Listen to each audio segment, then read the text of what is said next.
മാന്യപ്രേക്ഷകർക്ക് നമസ്കാരം. ലോകത്തെന്ത് പ്രതിസന്ധി വന്നാലും ഇനി യുദ്ധമോ എന്തുമായിക്കൊള്ളട്ടെ വന്നു കഴിഞ്ഞാല് ആ വിഷയം എങ്ങനെ കുത്തിത്തിരിപ്പൊക്കെ ആയിട്ട് നമ്മുടെ നാട്ടില് ഉയർത്തിപ്പിടിക്കുക എന്ന് ചിന്തിക്കുന്ന കുറച്ച് ആളുകളെയാണ് നമ്മൾ ഈ ഒരു വീഡിയോയിൽ മുന്നോട്ട് വെക്കുന്നത്. അന്തം കമ്മികളുടെ ഭാഗത്ത് നമ്മൾ ഏതായാലും ചിന്താ ജെറോമിനെയാണ് ഈ വീഡിയോയിൽ മുന്നോട്ട് വെക്കുന്നത്. എന്തൊക്കെയോ വിളിച്ചു പറയുന്നുണ്ട്, ഞാൻ ഏതായാലും ആ പ്രസംഗം ഇവിടെ കൊടുക്കാം. അടുത്തതായിട്ട് ജിഹാദികളുടെ ഭാഗത്ത് നിന്ന് ആബിദ് അടിവാരം, അത് അങ്ങേ അറ്റ അയാളെ രാജ്യം ഏതാന്നുള്ളത് നമ്മൾ അയാളോട് ചോദിക്കേണ്ടി വരും. അജാതി എഴുത്തുമായിട്ടാണ് രംഗത്ത് വരുന്നത്. അത് നമുക്ക് ഈ വീഡിയോയിൽ കൊടുക്കാം. മറ്റൊന്ന് സെലിബ്രിറ്റികളുടെ ഭാഗത്ത് നിന്ന് ഈ നടി മീനാക്ഷി, ഇതൊക്കെ കണ്ടിട്ട് നിഷ്കളങ്കാണ് എന്നൊന്നും എനിക്ക് തോന്നുന്നില്ല. ഇനി ഓരോ ആളുകളും ഒന്ന് ചിന്തിച്ചു നോക്കിയാൽ മതി. ഞാനിവിടെ കൊടുക്കാം. നടി മീനാക്ഷി പോസ്റ്റ് ചെയ്തിട്ടുള്ള അവരുടെ ഫേസ്ബുക്ക് പോസ്റ്റ് ആണിത്. അതിലെന്താണ് എഴുതിയിട്ടുള്ളത് എന്ന് ഞാനൊന്ന് വായിച്ചു കേൾപ്പിക്കാം. ഗ്യാസ് പോയത് നമ്മുടെയാ. യുദ്ധം പശ്ചിമേഷ്യയിലാണേലും യുദ്ധം എത്ര മാരകമാണെന്നറിയാൻ മുറ്റത്ത് മിസൈൽ വീഴണമെന്നില്ല. എന്താണ് ഇതിൽ ഉദ്ദേശിച്ച്? നാട്ടിലൊരു ഭയോ ഒരു ഭീതിയൊക്കെ പടർത്തുക എന്നുള്ളതാണ് ഇവര് ഉദ്ദേശിക്കുന്നത്. എന്നിട്ട് ഗ്യാസും കുറ്റിയാ പിടിച്ചിരിക്കുന്നത്. ജിഹാദികളും കമ്മികളും സകല ജിഹാദികളും ഇവിടെ ഗ്യാസില്ലോ എന്ന് പറഞ്ഞ് ഉറഞ്ഞു തുള്ളി നടക്കുന്നത് നമുക്കൊക്കെ തന്നെ അറിയാം. അപ്പൊ ഒരു സെലിബ്രിറ്റി വന്നിട്ട് അതായത് ഒരു കനലിലേക്ക് എടുത്ത് പെട്രോൾ ഒഴിച്ചു കൊടുക്കാറില്ല, ആ പണിയാണ് ഇപ്പോ മീനാക്ഷി എടുത്തിട്ടുള്ളത്. എടുക്കുമ്പോ ആ നിറഞ്ഞ കുറ്റിയെങ്കിലും ഒന്ന് മാറ്റി പിടിച്ചുകൂടായിരുന്നു. ഈ യുദ്ധം കൊണ്ട് കൊടുമ്പിരി കൊള്ളുമ്പോയോ സ്വന്തം കയ്യില് നിറച്ച ഗ്യാസ് കുറ്റിയുണ്ട്, എന്നിട്ട് അതും പിടിച്ചിട്ട് പറയാണ് മുറ്റത്ത് വീഴണമെന്നില്ല. അപ്പൊ ഇതൊരു പ്രശ്നമാണ്. എന്തിനാണ് ഇത് ജിഹാദികൾക്കും കമ്മികൾക്കും ഒക്കെ വേണ്ടിയിട്ട് ഈ ജാതി പോസ്റ്റ് ഒക്കെ ആയിട്ട് നടിമാരൊക്കെ ഈ രംഗത്തെത്തുന്നത്? ഈ പോസ്റ്റ് ഒന്നും ഒരിക്കലും നിഷ്കളങ്കമാണ് എന്നുള്ളത് ബോധമുള്ള ഓരോ മനുഷ്യരും അംഗീകരിക്കാൻ പറ്റില്ല. ഇവിടെയുള്ള സെലിബ്രിറ്റികൾക്കൊക്കെ ഒരു ഉത്തരവാദിത്തമുണ്ട്. അത് സിനിമാ മേഖല ആയിക്കൊള്ളട്ടെ, ഏത് മേഖല ആയിക്കൊള്ളട്ടെ, അവർക്കൊക്കെ ഒരു ഉത്തരവാദിത്തമുണ്ട്. ലോകത്ത് യുദ്ധം നടക്കുമ്പോ നമ്മുടെ രാജ്യത്തെ ജനങ്ങള് ഒരു തരത്തിലും ഒരു ഭയത്തിലേക്ക് പോവാതിരിക്കുക എന്നുള്ള ഉത്തരവാദിത്വമൊക്കെ സെലിബ്രിറ്റികൾക്കുണ്ട്. അവര് സോഷ്യൽ മീഡിയയിലൊക്കെ തന്നെ ഇവിടെ യാതൊരു പ്രശ്നവുമില്ല, നമ്മൾ ഒരുമിച്ചാണ് മുന്നോട്ട് പോകുന്നത്, ഒരു പ്രതിസന്ധിയും നമ്മുടെ രാജ്യത്തേക്ക് എത്തില്ല എന്നൊരു സന്ദേശം കൊടുക്കുന്നതിന് പകരം ഈ നാട് നശിപ്പിക്കണമെന്ന് ആഗ്രഹിച്ച് മുന്നോട്ട് പോകുന്ന ജിഹാദികള് വിളിച്ചു പറയുന്ന, കമ്മികൾ വിളിച്ചു പറയുന്ന തരത്തില് ഗ്യാസും കുറ്റിയൊക്കെ ആയിട്ട് രംഗത്തിറങ്ങുന്നത് അങ്ങേയറ്റം മോശമാണ്. അതൊന്നും അംഗീകരിക്കാൻ ബോധമുള്ള ഒരു മനുഷ്യനും സാധിക്കൂല. ഈ രാജ്യം എത്ര സുന്ദരമായിട്ട്, എത്ര സമാധാനത്തിൽ, എത്ര സൗകര്യങ്ങളിൽ, എത്ര സുരക്ഷയിലാ മുന്നോട്ട് പോകുന്നത്, എത്ര സുന്ദര. ഈ യുദ്ധഭീതിയിൽ പോലും എല്ലാ ആളുകൾക്കും ഗ്യാസോ എന്ത് വേണമെങ്കിലും ഇവിടെ കിട്ടുന്നില്ലേ? എന്നിട്ടും ഇവിടെ എന്തോ പ്രശ്നം. ഇതൊന്നും നിഷ്കളങ്കമല്ല എന്നുള്ളത് സകലരും തിരിച്ചറിയാം.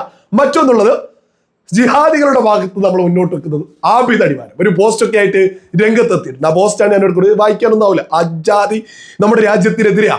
ഇവരുടെയൊക്കെ രാജ്യം ഏതാണ് എന്ന് ഇവരൊന്നും വിളിച്ചു ചോദിച്ചു നോക്കണം. ഏത് രാജ്യക്കാരനാണ്? കാരണം അജാതി രീതിയിലാണ് നമ്മുടെ രാജ്യത്തിനെതിരെ. നമ്മളെക്കാൾ സൂപ്പറാണ് പോലും ബംഗ്ലാദേശൊക്കെ. ബംഗ്ലാദേശിനെ പൊക്കി പിടിക്കുന്നുണ്ട്. അതെങ്ങനെ? ജിഹാദികളുടെ അപ്പനായിട്ട് വരുന്ന ദുർറാട്ടിയാണല്ലോ, അവരും അങ്ങനെ തന്നെയാണല്ലോ.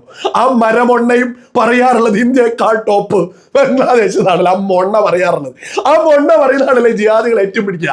ബംഗ്ലാദേശ് ഈ യുദ്ധത്തിൽ വലിയ എന്തൊക്കെയോ ചെയ്തിട്ടുണ്ട്. ഉളുപ്പില്ലേ ഈ ജിഹാദികൾക്കൊന്നും? ഉളുപ്പില്ലേ? ബംഗ്ലാദേശ് നമ്മുടെ രാജ്യക്ക് ഉപമിക്കാൻ പറ്റുന്ന രാജ്യമാണോ?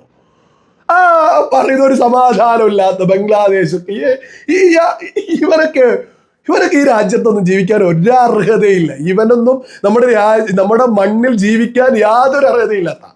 എന്നിട്ട് ഇപ്പോ ഇവന്റെ പ്രശ്നം എന്താ വെച്ചാല്, ഇവനിപ്പോ നമ്മുടെ രാജ്യത്തേക്ക് ഹോർമോസ് കടലിടുക്ക് കടന്ന് നമ്മുടെ രാജ്യത്തേക്ക് എണ്ണക്കപ്പലുകള്, ഗ്യാസ് കപ്പലുകളൊക്കെ വരുന്നതിന് മുറമുറത്തെത്തുക. എന്തോ ഇറാന്റെ ഔദാര്യാണ്. എന്നിട്ട് ഇറാൻ വലിയ സംഭവമാണ്, വലിയ സംഭവമായിട്ടാണല്ലോ ഇവരുടെ പരമാധികാരിയോ ആ കോപ്പര വരെ ഒന്ന് അവർക്ക് സംരക്ഷിക്കാൻ പറ്റില്ല. ആ ഖൊമൈനി ഉണ്ടല്ലോ, ആ പരമോന്നത നേതാവായിട്ടുള്ള അലി ഖൊമൈനിയെ ജിഹാദികൾക്ക് സംരക്ഷിക്കാൻ പറ്റിയിട്ടില്ല. അവർക്ക് മാത്ര പുതിയതായിട്ടുള്ള ആൾക്ക് എന്തൊക്കെയോ പരിക്കുക എന്നാ പറയുന്നത്. ഇനി ജീവനുണ്ടോ എന്നുള്ളത് അറിയില്ല. IRGCയുടെ അവസ്ഥ എന്താ? മേധാവികളൊക്കെ തന്നെ തീർന്നു. ഇങ്ങനെ നിൽക്കുന്ന ഇറാൻ ഇപ്പോഴും എന്തോ സംഭവമാണ്. ലോകം നശിപ്പിക്കാനാണ് ഇറാൻ ഇറങ്ങിയിട്ടുള്ളത്. മുസ്ലിം ഭൂരിപക്ഷ രാജ്യമായിട്ടുള്ള ഗൾഫ് രാജ്യങ്ങളിലേക്ക് ആവുന്നത് പോലെ ആക്രമണം നടത്തുക. ഇസ്രായേലും അമേരിക്കയും ആക്രമിച്ചതിന് അവരെ ആക്രമിക്കാതെ നേരെ ഗൾഫ് രാജ്യങ്ങളിലേക്ക് ഉളുപ്പില്ലാതെ മുസ്ലിം ഭൂരിപക്ഷ രാജ്യങ്ങളിലേക്ക് മുസ്ലിങ്ങളെ ലക്ഷ്യം വെച്ചിട്ട് ആര് ഈ പറയുന്ന ഇറാനിലെ മതഭ്രാന്തന്മാർ അങ്ങോട്ടേക്കാ ആക്രമണം നടത്തിക്കൊണ്ടിരിക്കുന്നത്. ഈ ജിഹാദിയൊക്കെ ഈ ജിഹാദിയൊക്കെ നമ്മുടെ നാടിനെ സംബന്ധിച്ച അപകട.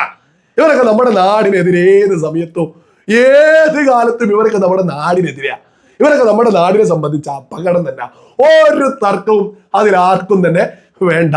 മറ്റൊന്ന് കമ്മികളുടെ ഭാഗത്തുനിന്ന് ചിന്താചരം എന്താ വിളിച്ചു പറയുന്നതെന്ന് നിങ്ങൾ തന്നെ ഒന്ന് കേട്ടോക്കൂ. നമ്മളെ വിമർശിക്കുന്നവർ പലപ്പോഴും ചോദിച്ചത് ഇതൊക്കെ എന്തിനാണ് നിങ്ങൾ സമരം ചെയ്യുന്നത്, നിങ്ങളെ ഇതെങ്ങനെയാണ് ബാധിക്കുന്നത്, ലോകത്തിന്റെ ഏതെങ്കിലും കോണിൽ നടക്കുന്ന വിഷയങ്ങളോട് നിങ്ങൾ എന്തിനാണ് പ്രതികരിക്കുന്നത്? പക്ഷെ പ്രിയപ്പെട്ടവരെ, ഇന്ന് യുദ്ധത്തിന്റെ കെടുതി നമ്മുടെ വീടുകളിലെ അടുക്കളകളിലേക്ക് എത്തിയിരിക്കുകയാണ്. നമ്മുടെ കേരളത്തിനകത്ത് പോലും, നമ്മുടെ നാട്ടിൽ പോലും, നമ്മുടെ അടുക്കളയ്ക്കകത്ത് തീ പുകയാത്ത സ്ഥിതിയിലേക്ക് കാര്യങ്ങൾ എത്തിക്കുന്നു. ഏത് വീട്ടിലാണ് പുകയാത്തത്? ഏത് വീട്ടിലാണ് ഗ്യാസ് ഇല്ലാത്തത്? ഏജാതി പച്ചക്കള്ളം. പിന്നെ പച്ചക്കള്ളം പറയുന്നതിൽ യാതൊരു പ്രശ്നമില്ലാത്ത ആളുകളാണല്ലേ കമ്മികളെ എന്ന് പറയുന്നത്. ചിന്താചരവുമൊക്കെ രംഗത്തെത്തിയിട്ട് എന്തൊക്കെയോ പൊളിച്ചു പറയുന്നുണ്ട്. ഇതിനു മുമ്പ് വരെ ഇസ്രായേൽ തൊമ്മാടി രാജ്യമാണ്, ഇറാൻ എങ്ങനെയാണ് ഇങ്ങനെയാണെന്ന് പറഞ്ഞ അവർക്കൊപ്പോ ഇസ്രായേൽ അതാണോ ഇതാണോ ഇത്ര മലയാളികൾ ഇസ്രായേലിൽ ജോലി ചെയ്യുന്നുണ്ട്. 10,000 മലയാളികൾ ഇസ്രായേലിൽ ജോലി ചെയ്യുന്നുണ്ട്. ആ ഇസ്രായേൽ ഒന്നിനും കൊള്ളുന്നില്ല എന്നാണ് കമ്മികളുടെ നിലപാട്. ഏത് നമ്മുടെ കേരളത്തിന്റെ മുഖ്യമന്ത്രി പിണറായി വിജയൻ പറഞ്ഞതാ ഞാൻ ഈ പറഞ്ഞത്. സ്വന്തം ജനത ജോലി ചെയ്യുന്ന രാജ്യത്തിനെതിരെ നിൽക്കെ നമ്മുടെ രാജ്യത്തുള്ള പ്രത്യേകിച്ച് ആളുകളൊന്നും ജോലി ചെയ്യാത്ത മാത്രമല്ല ലോകത്തിന് തന്നെ നാശമായിട്ടുള്ള ആണവായുധം പോലും ഉണ്ടാക്കാൻ നിൽക്കുന്ന മതഭ്രാന്തന്മാരെ ഇവര് അനുകൂലിക്കുകയും. ഇപ്പോ ഹോർമോസ് കടലിടുക്കിലൂടെ നമ്മുടെ കപ്പലുകൾ വന്നുകൊണ്ടിരിക്കുക. നിരവധി കപ്പലുകൾ നമ്മുടെ രാജ്യത്തേക്ക് എത്തിക്കൊണ്ടിരിക്കുന്നു. ഈ സമയത്തും ഇവിടെ കുറെ ആളുകൾ പുകയുന്നില്ല, ആനയാവുന്നില്ല, കുതിരയാവുന്നില്ല. എനിക്ക് തീരെ മനസ്സിലാവുന്നില്ല. ഇവിടെ ഈ രാജ്യത്ത് എന്തിനാണ് ഇവർക്ക് ഒരു പ്രശ്നം ഉണ്ടാക്കാൻ, നമ്മുടെ നാട്ടിൽ എന്തിനാണ് ഒരു പ്രശ്നത്തിന് ഇവര് തുനിയുന്നത്? യഥാർത്ഥത്തിൽ നമ്മുടെ രാജ്യത്തോട് സ്നേഹമുള്ള പ്രതിപക്ഷം, പറയുന്ന ഈ കമ്മികളെ ഒരു പ്രതിപക്ഷം, രാജ്യത്തെ പ്രതിപക്ഷം എന്നൊന്നും പറയാൻ മാത്രമല്ല, എന്നാലും ഇവര് കോൺഗ്രസിന്റെ ഒപ്പം നിന്നുകൊണ്ട് പ്രതിപക്ഷമാണല്ലോ. അപ്പൊ ഇവിടെയുള്ള പ്രതിപക്ഷത്തിന് ഒരു ഉത്തരവാദിത്തമുണ്ട്. ലോകത്ത് എന്തെങ്കിലും വലിയ രീതിയിലുള്ള വലിയ കൊടുമ്പിരി കൊള്ളുന്ന യുദ്ധങ്ങൾ ഉണ്ടെങ്കിൽ നമ്മുടെ രാജ്യത്തെ ജനതക്ക് സമാധാനം കൊടുക്കേണ്ടത് ഇവിടുത്തെ പ്രതിപക്ഷത്തിന് ഉത്തരവാദിത്തമുണ്ട്. തർക്കമില്ലാത്ത വിഷയം അത്. രാജ്യം ഭരിക്കുന്ന ആളുകൾക്ക് മാത്രമല്ല, രാജ്യത്തെ പ്രതിപക്ഷത്തിന് ഉത്തരവാദിത്തമുണ്ട്. ഒരു യുദ്ധം ലോകത്ത് കൊടുമ്പിരി കൊള്ളുമ്പോ ഈ രാജ്യത്തെ ഭരണാധികാരികൾക്ക്, ഈ രാജ്യത്തെ പ്രതിപക്ഷത്തിന്, ഈ രാജ്യത്തെ ഉദ്യോഗസ്ഥന്മാർക്ക്, ഈ രാജ്യത്തെ ജനതക്ക് ഒരുമിച്ചൊറ്റക്കെട്ടായിട്ട് നമ്മൾ ഇതിനെ മറികടക്കേണ്ടത്.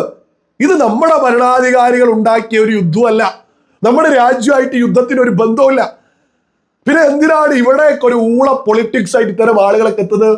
ഇവർക്കൊരു ലക്ഷ്യമുണ്ട്, നാട്ടിൽ എന്തെങ്കിലും പ്രശ്നം ഉണ്ടാവണം, അതിങ്ങനെ ഉണ്ടാക്കിക്കൊണ്ടിരിക്കുക.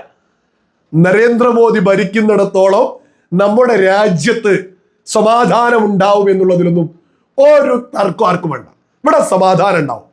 നരേന്ദ്രമോദി ഭരിക്കുന്നിടത്തോളം ഇവിടെ സമാധാനത്തിൽ തന്നെ നമ്മുടെ ഭാരതം പോവും. ഞാൻ അങ്ങനെ എടുത്തു പറയാനും ഒരു കാരണമുണ്ട്. ഇവിടെ രാഹുൽ ഗാന്ധിയാണ് രാജ്യം ഭരിക്കുന്നതെങ്കിൽ ഇറാന് വേണ്ടി ജിഹാദികളുടെ ആവശ്യപ്രകാരം രാഹുൽ ഗാന്ധി ഇറാനൊപ്പം പടക്കെറും. അതാണ് യാഥാർത്ഥ്യം. അതിലൂടെ നമ്മുടെ രാജ്യത്തിന്റെ സമാധാനവും പോകും. അപ്പൊ നരേന്ദ്രമോദിയൊക്കെ ഭരിക്കുന്നിടത്തോളം നമ്മുടെ രാജ്യത്ത് സമാധാനം ഉണ്ടാവും എന്നുള്ളതിൽ ഒരു തർക്കവും ആർക്കും തന്നെ വേണ്ട.